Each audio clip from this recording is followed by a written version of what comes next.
Bonjour mes amis, et bienvenue au Pendu dans la Lune.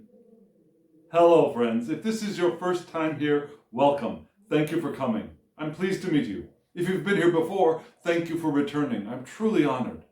Friends, if you are a returning visitor, you may have recognized from my attempt at a French introduction that this is my series in which I use Tarot de Marseille or antique Italian decks to explore a question that I pull out of my larger weekly spread, which is Rider-Waite-Smith based. So I do my weekly spread, and I have already done the weekly spread this week. If you haven't seen that, I recommend going and checking it out. I'll put a card up here so that you can hop over and take a look at that first, because the question for this smaller spread comes from that.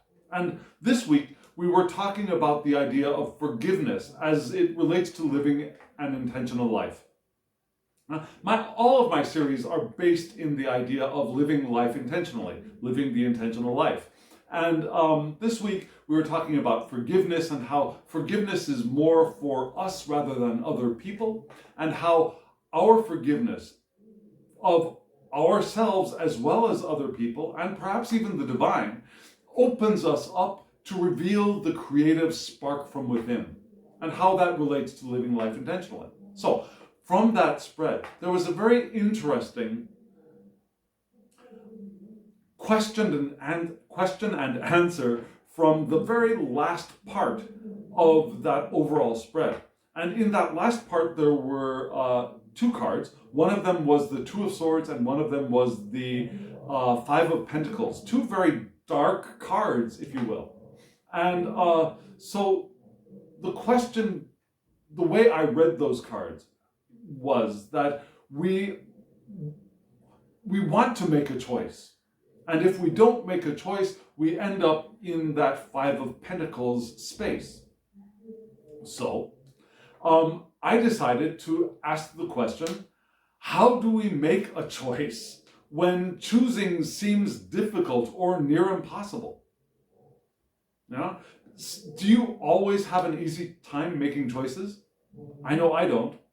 And when I come across one of those difficult to make choices, I'm stumped with, well, how do I make the choice? If it's an easy choice, then there's no question, right? We just make the choice and we move on. We're making choices every moment of every day. But sometimes we come up against something where we have resistance to making a choice. Have you noticed that in your life? So that's the question I asked. How do we make a choice when choosing seems difficult or near impossible? And to answer that question, I decided to use my, and you saw the cards at the beginning of this, were in the thumbnail for this video. I decided to use my new Jean Noblet deck from Artisan Tarot that came in this lovely, beautiful green pouch, a handmade velvet-like green pouch, and I love the pouch. Not as much as I love the wood box for my convert, but I love the pouch. And so I've got the cards pulled, and if you are interested in purchasing this deck, I will have a link in the description box below so you can hop over and look at it and decide whether you want to purchase it or not. The pouches might still be available. So there is that. So we've got the question, I've got the spread pulled, and I will show you both the written form of the question and the spread. Here they are.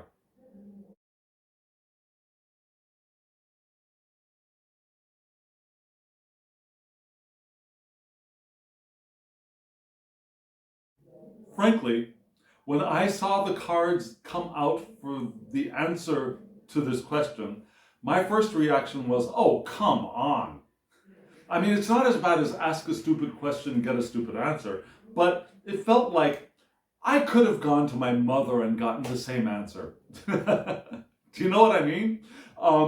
So I wasn't very satisfied by it. So let's see if I can talk all of us through this 3-card spread and get to something a little bit more satisfying than my first impression of this spread, which was, yeah, look at it and think about it and decide. So let's look at it. We had the Ace of Coins. Yeah, I'm not going to say Pentacles, the Ace of Coins, and then we had the King of Swords and the Hermit. And you notice that the King of Swords and the Hermit are facing each other. So I think that interaction is important. But we begin with the Ace of Coin. Let's start with that, because not all of the cards are not all of the people figures in the cards are facing in the same direction. Yeah, we got them both facing each other. It might have been just a little bit more satisfying if the Ace of Coin had been in between the King of Swords and the Hermit. That might have been a little bit more intriguing. But we'll start with the Ace of Coins. Okay, that's the period. Yes, we will start with the Ace of Coins. Sorry, little train wreck up here. So, what is the Ace of Coins? We see a beautiful, this deck is gorgeous. It really is gorgeous. It's, the colors that were chosen are subtle, soft, but because the background is so white, they're still easy to see. Now there's still stark contrast, even though each individual color is a little bit muted. Does that make sense? Some of my other deck has brighter colors, but the background is a cream, so it softens the whole look. So the background here being white brightens the look of the cards in a way. So, okay, we have the Ace of Coins. Beautiful card. And for me, the Ace of Coins, especially separated out a bit as it is a card of opportunity. Yeah? An opportunity that must be cultivated, but an opportunity. Now, it's like a seed. If we pick a seed up and say, oh, it's a seed. Okay, well, put it back in the pouch. Nothing's going to happen. Yeah? It needs to be planted. It needs to have water. It needs to have all the stuff it needs for all of the material inside of it to grow and blossom into life. So it's an opportunity, sure, but one that needs to be cultivated. It's also the card of potential rewards for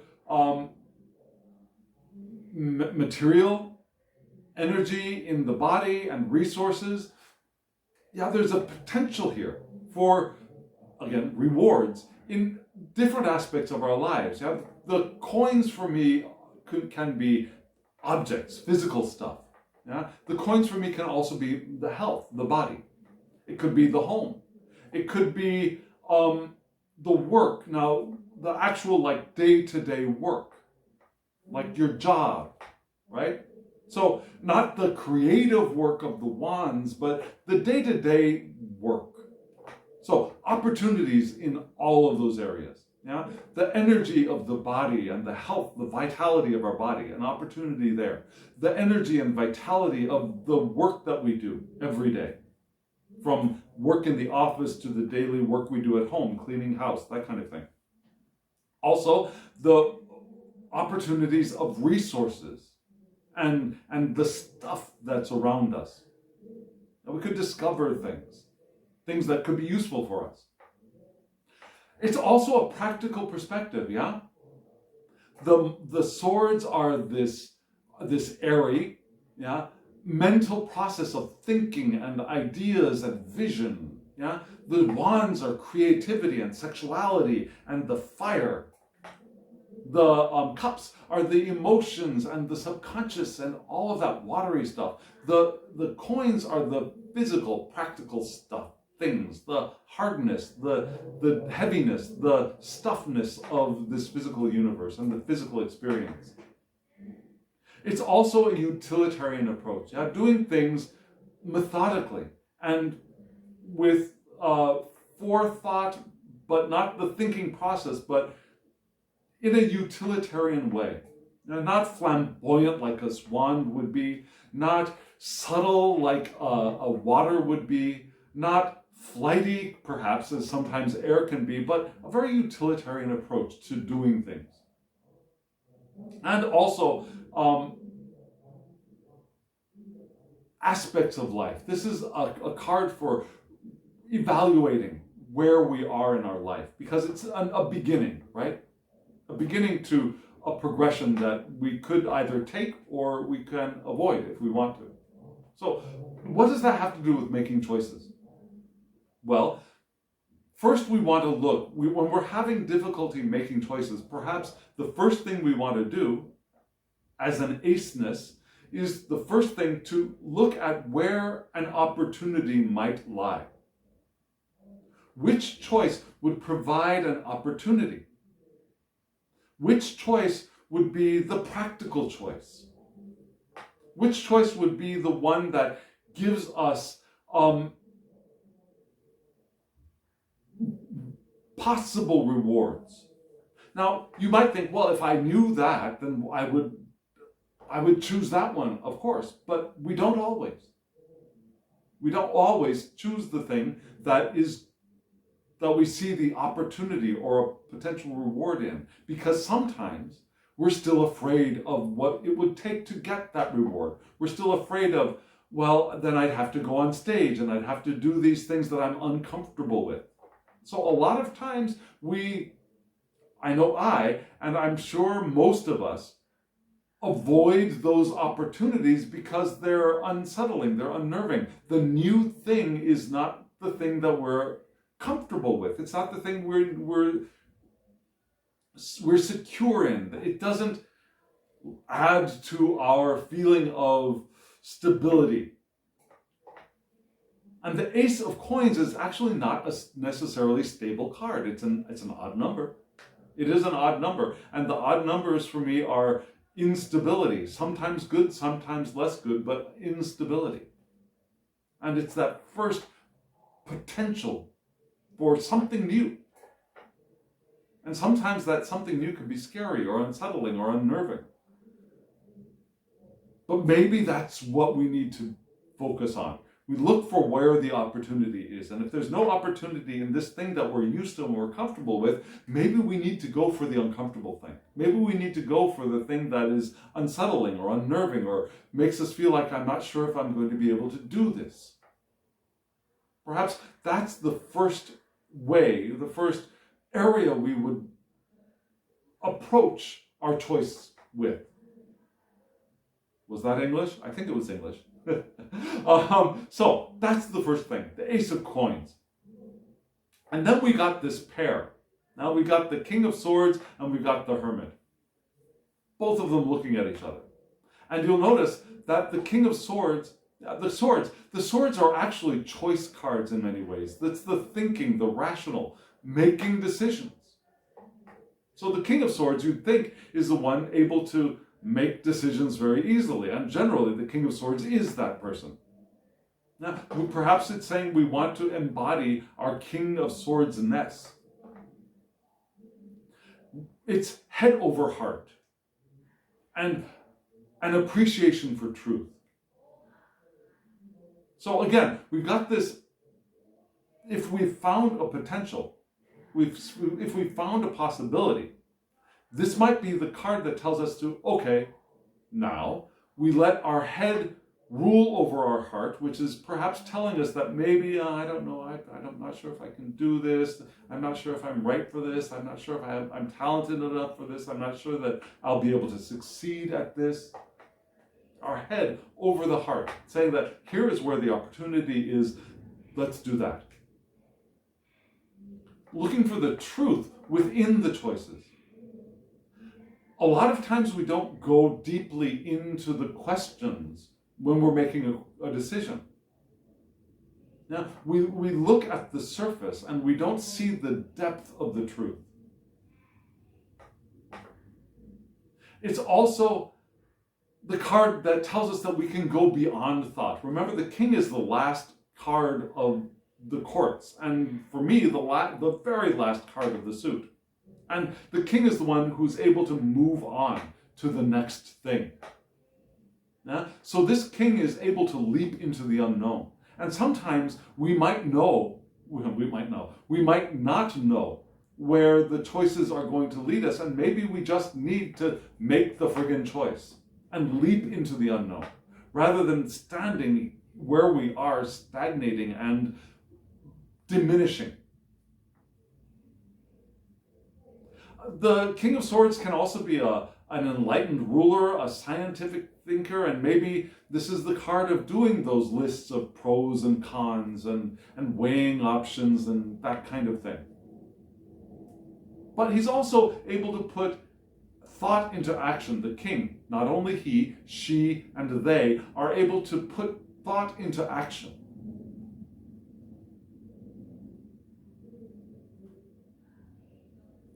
And that's one side. But remember, that's not the answer. It's one side of the answer. We have the hermit facing off with the king, not antagonistically. This isn't an antagonistic show-off, but there are two sides, I believe. And one side of making the decision is that head over heart. And it's going beyond thought and being willing to leap into the unknown. And putting thought into action, just making the choice. First looking for the truth, then making the choice. And then on the other side, we've got the hermit. And the hermit is the one of reflection and detachment and contemplation, less active than the King of Swords, right? It's the one who turns inward. The King of Swords looks out, discerns the truth, looks out, looks down, looks at stuff. The hermit looks within. The hermit turns attention within and reflects and detaches from the situation. Now, the King of Swords is engaged. The hermit detaches and contemplates and feels for answers and looks for their own knowing. Shedding light upon the past as well is part of the hermit's card. And so looking at past choices might help us. So discernment. I look at the choices I've made in the past and see if there are patterns that lead me towards, oh yes, when I choose this way, I'm happy with the results. And when I choose this way, even though it's a habit, I know that I'm usually unhappy with the results. So maybe I can choose another way. So looking into the past, but also going again into the unknown future. Now the hermit is not one who stays planted in one place. The hermit also moves. The hermit has a walking stick. They're looking at the past, but they're willing to move into the unknown future. Just as the King of Swords is able to leap into the unknown, the hermit is also able to and willing to walk into the unknown. So both of them have that ability to be okay with moving into the unknown. One perhaps in a leaping fashion and one perhaps in a less leaping but more walking fashion, but both willing to move into that space. The hermit is also one of humility. Now the King of Swords is the leader. The hermit is one of humility, of grace, and knowing that they don't know everything. And willing to carefully examine, but examine self even more than other things. Knowing that other things are a reflection of the self. Now the hermit holds a light up, right? Looking at outside, but as much light that is going to the outside, just as much light is returned inside. And the hermit is willing to look at the past, but also look within. Self-examination. So, we've gone from this Ace of Pentacles. We look for an opportunity. And if there is an opportunity there, we want to do both the hermit and the king. If we don't see a clear opportunity in one choice, or if there are equal opportunities, now there's an opportunity for this and there's an opportunity for that, then even more so, we would go with the next two cards. the king and the hermit. We want to balance both aspects. We look out, look for the truth. We look down, we look for the truth within the question we're trying to ask, and we look within. We look to the past, look at our patterns, and we look forward, as the king does, into the unknown, and be willing to leap into the unknown. Sometimes we just need to make a choice. We need to be willing to move into the unknown. If we really, really cannot see one as being better than the other, we make a choice, because that's better than not making a choice. And we make a choice, and if we succeed, great. If the results aren't as wonderful as we anticipated, great, because we learn. We learn, and we're able to make another choice. We're always able to make another choice. Even if we choose the ultimate choice of deciding to leave these bodies, we can always make another choice. And I'm not saying that every choice is going to lead to that, but there's always another choice, and the choosing is better than not choosing. And being worried about failing, not being successful, being embarrassed, is like putting up a brick wall in front of us. Because we never fail. We never get it wrong. One of my favorite teachers, Abraham Hicks, says we never get it wrong because we never get it done. And that is so true.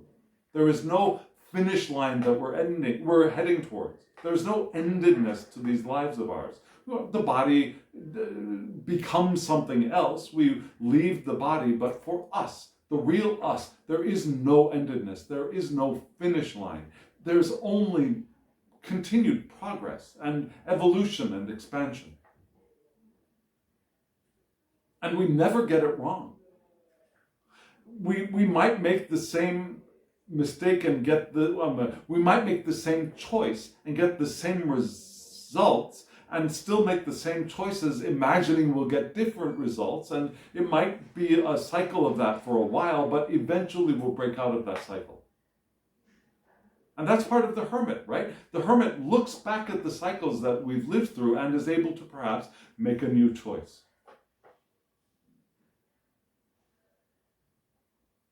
Does that make sense to you?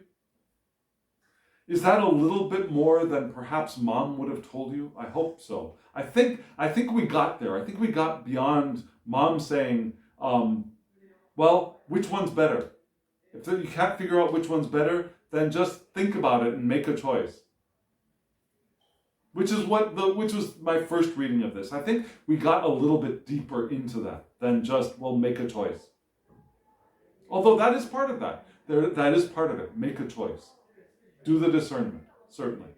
But how do we do the discernment? And we see these two aspects. The aspect of the knight, the king of swords, and the aspect of the hermit. In one spectrum. And we want to embody both of those when we're choosing, especially when the choice doesn't seem obvious for us. So friends, that's the reading. I hope that was meaningful for you. If it was, hit the like button. If it wasn't, hit the like button and tell me in the comments below. Let me know what you think. Was it helpful? Was it not helpful? Is there an aspect that you think that you saw in these cards that I didn't speak about? Is there something else, a different way of reading these cards that you see? Let me know in the comments below. Subscribe to the channel if you haven't subscribed, and hit the alarm bell. I upload 2 videos at least a week, so if you want to get notifications, hit the bell. And share this with anyone who you think might get benefit from it. Share it on other platforms, send links to other people who might enjoy watching this. And remember, there will also be a link to my Instagram below. If you want to get a private reading from me, go to that link, head over into Instagram and send me a direct message, and we'll work it out. We'll figure out a way for you to get a private reading. And friends, now, as always, I wish you love, joy, well-being, and pure awareness. Thank you. you.